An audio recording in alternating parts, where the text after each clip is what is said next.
বন্ধুরা নমস্কার। আজকে আমরা ঘুরে আসব পৃথিবীর সেরা ৫ শহর থেকে। এই শহরগুলো শুধু ইট পাথরের দেয়াল আর ব্যস্ত রাস্তা নয়, এগুলো স্বপ্ন, ইতিহাস, প্রযুক্তি আর সংস্কৃতির এক অন্যান্য মিশ্রণ। প্রথমে আসি নিউ ইয়র্ক সিটিতে। একে বলা হয় সিটি দ্যাট নেভার স্লিপস, মানে এই শহর কখনো ঘুমায় না। এখানে আছে স্ট্যাচু অব লিবার্টি, আছে পৃথিবীর আর্থিক কেন্দ্র ওয়াল স্ট্রিট। সিনেমা, ফ্যাশন আর মিউজিকের জন্য নিউ ইয়র্ক সিটি পৃথিবীর অন্যতম বড় শহর। প্রতিদিন লাখো মানুষ এখানে আসে নিজের স্বপ্ন পূরণের আশায়। এরপর আসি জাপানের রাজধানী টোকিওতে। টোকিও এমন এক জায়গা যেখানে পুরনো ঐতিহ্য আর আধুনিক প্রযুক্তি একসাথে চলে। শহরের আলো, নিশজুকু আর সিওয়ার ব্যস্ত রাস্তা, টেকনোলজির দুনিয়া, আকিহাবারা, সব মিলিয়ে টোকিওকে যেন ভবিষ্যতের ছবি বানিয়েছে। এখানকার সুশি আর রামেন সারা পৃথিবীতে বিখ্যাত, আর জাপানি মানুষের ভদ্রতা ও শৃঙ্খলা টোকিওকে করে তুলেছে আরও বিশেষ। আর তৃতীয় শহর দুবাই, যে শহর একসময় ছিল মরুভূমি আর আজ বিশ্বের সবচেয়ে ধনী ও আধুনিক শহরের তালিকায় শীর্ষে।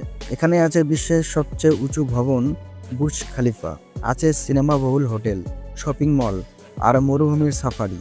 দুবাই এখন শুধু পর্যটকদের নয়, ব্যবসাবাসীদেরও স্বপ্নের জায়গা। চলুন এবার ঘুরে আসি ফ্রান্সের রাজধানী প্যারিসে। একে বলা হয় city of love. Eiffel tower ছাড়া প্যারিসের কথা ভাবাই যায় না। এখানকার লু মিউজিয়াম বিশ্বের সবচেয়ে বড় মিউজিয়ামগুলির মধ্যে একটি। প্যারিস বিখ্যাত তার ফ্যাশন, সাহিত্য, শিল্পকলা আর কফি কালচারের জন্য। সত্যি বলতে প্যারিসে গেলে মনে হয় যেন স্বপ্নের ভেতরে হাঁটছেন। এবার শেষ শহর লন্ডন। ইংল্যান্ডের এই রাজধানী শহর একসাথে পাবেন ইতিহাস আর আধুনিকতার ছোঁয়া। Big Ben, London Bridge, Buckingham Palace, এগুলো শুধু দর্শনীয় স্থান নয়, এগুলো পুরো পৃথিবীর কাছে পরিচিত এক প্রতীক।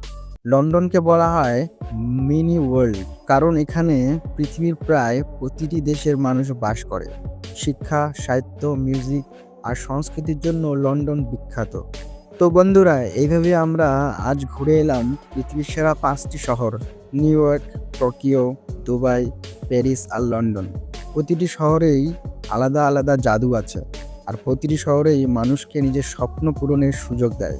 এখন প্রশ্ন হলো, এই ৫টি শহরের মধ্যে কোনটিতে আপনি একদিন ঘুরতে যেতে চান? কমেন্টে লিখে জানান। ধন্যবাদ। আবার দেখা হবে নতুন ভিডিও নিয়ে।